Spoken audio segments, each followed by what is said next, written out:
الحمد لله رب العالمين والصلاة والسلام على أشرف الأنبياء والمرسلين سيدنا نبينا محمد وعلى آله وصحبه وسلم تسليما كثيرا. I'm so happy to see everyone here, mashallah, standing beside each other and again praying one line, subhanallah, before it was lines and lines. Today the khatira is for everyone. I had a story in my head that Sayyidina Umar one day was walking in the street and a lady, pregnant lady, looked at him and she dropped the baby. And she went to the judge and saying, I need diya. I need a diya. And Sayyidina Umar, he was Amir al-Mu'mineen. He said, I didn't do anything. What diya are you talking about? What diya are you talking about? And Sayyidina, she just saw me. What did I do wrong? And subhanAllah, the judge said, no, you have to pay for the diya, for the baby inside. Why I'm saying this story, especially for the youth who will see that very interesting, I think. When you do an exam, if I'm a teacher and I'm giving an exam to everyone, it will be the exam for every one of you, the same exam, the same paper with the same exam. Fair enough? Am I fair? I'm sorry to say no. I'm not fair. Allah subhanahu wa ta'ala, when He does the exam, every one of us has different exam, which is really amazing, and I'll tell the story about it. I'll tell you a story. I see your son, he beating him. Now all of us saw an old guy beating a young guy. All of us saw that, right? Now, every one of us has a different way of returning this question. It's a question, happened to every one of us, in front of every one of us. I, as a leader, say, stop, don't do that. Maybe the father will come and defend the son. Maybe the other, and so on. A same question. Someone beating someone, someone taking some money. And it's different, everyone will be different. Why? We have to think about it this way. You remember I gave the khatira before about a situation I went in, and a man took money from a lady, and after a while the money was returned. And subhanallah, I talked to the lady after 40 years of this incident, 40 years, and she said, I will not forgive him. I need my revenge. Now, this means that it's not only the answer of the question that I return or I forgive.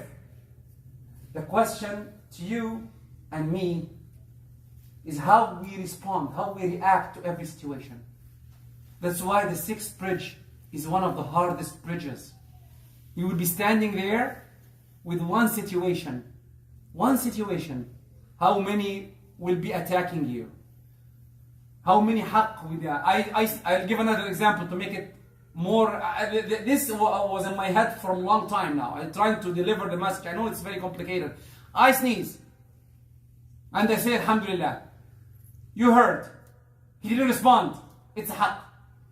I'll come after him and I take his hasanat. I'm not joking, by the way. It's my haqq on you that you have to, if you hear Alhamdulillah, you have to say Alhamdulillah. Okay? Now, someone comes from the door. Assalamu alaikum. And everyone, maybe the brother there will wa alaikum assalam. Okay? He's good. He helped all of us.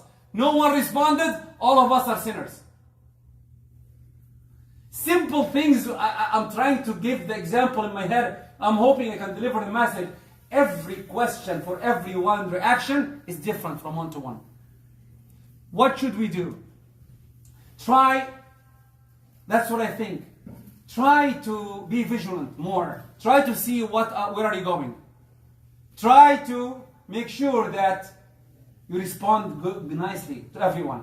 Try to give forgiveness from everyone. Ask forgiveness from everyone. Wallahi, the forgiveness from everyone. I hope everyone will forgive me. I have a loud voice and sometimes I react, which is normal.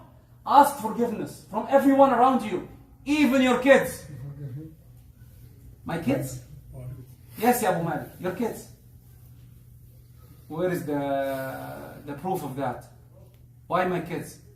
Again, I'm reminding you, the 5 people you will be running away from are the best 5 people in the earth. Who are the 5 people? In Surah Abasa. يَوْمَ يَفِرُّ الْمَرْءُ مِنْ first, أَخِيهِ أمه وأبيه وصاحبته وبنيه. Everyone will be running from everyone. This means why you're running? Because I owe you and you owe me. Then really try to ask forgiveness from everyone. It's sometimes the father, especially the fathers, have the ego not to say I'm sorry. No. Go to your son and say, if I made a mistake, forgive me. Please. Because really, I don't want to be revenged in the hereafter. And the huquq will never go away. If your wives are there? If your wife made a mistake, say, please forgive me. Remember that, because really wives are really taking care of us. And definitely if the wives are hearing me, say, thank you, sorry for that. I made a mistake on you, please forgive me.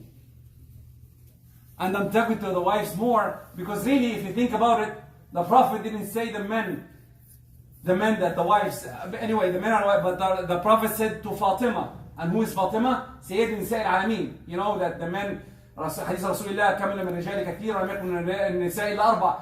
The many of the men are perfect, but only 4 women are for everyone to know. First, Maryam ibn Imran. Second, Asya imra'at Fir'aun. Third, Khadija bint Khuwaylid. The fourth, Fatima bint Muhammad. 4 ladies.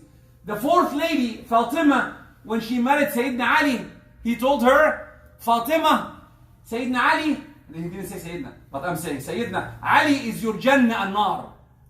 Make sure, imagine, Fatima, Sayyidina Ali is her Jannah or Nar. Make sure that you don't disobey him.